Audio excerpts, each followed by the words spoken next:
Welcome back to BamaFever.com. I'm Chris Stewart, joined, of course, by Ryan Brown of the WJOX Roundtable. You can hear him weekdays. I'll let you do the rundown so I won't mess it up. No, that's quite all right. 10 to 2 on JOX 94.5, and you can see us on CW21 every Saturday morning at 10:30. You knew that one. See, I did know that one, but I'm taking the cue from your show with Lance and Jim. Well, you do a great job. You're the guy that says hello when the callers say hello. That's right. Lance pays the bills, and Jim is the ringmaster. Yeah, there you go. I think that's a great description. I think it's a good way to go with it.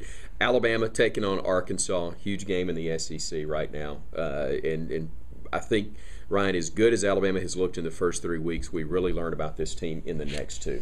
Yeah, can they run the football and shorten this game and keep the ball out of the offense's hands for Arkansas? And can they pressure Tyler Wilson and force him out of the pocket where he is not an accurate passer? I think those would be the two keys for the Crimson Tide and finding a way to beat Arkansas this week.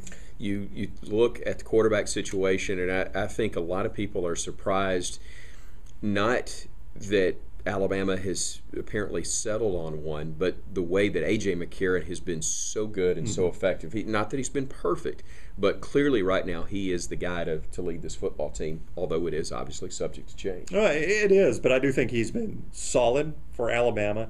He has done everything Nick Saban has asked of him. He has not made the big major mistakes. Again, two of those games are Kent State and North Texas, but in Penn State, they got off to a slow start in State College, and then after that fake punt, it's like it clicked for A.J. McCarron. And from that point on, he was a different quarterback, and was a quarterback that not only was managing the game, but was making plays to win the game for Alabama. Defensively, we know how good this team has been for 3 weeks, and it kind of goes back to what we talked about earlier. We're going to know more in the next 2 weeks, primarily, I think, because the speed of Arkansas and Florida may be unmatched the rest of the way, except for maybe LSU.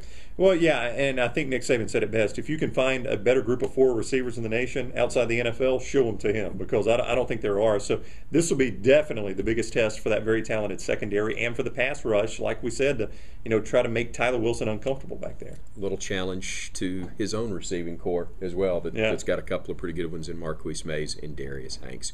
Ryan Brown from the JOX Roundtable and also Inside Southeastern Football. For Ryan, I'm Chris Stewart. Thanks for joining us here on BamaFever.com.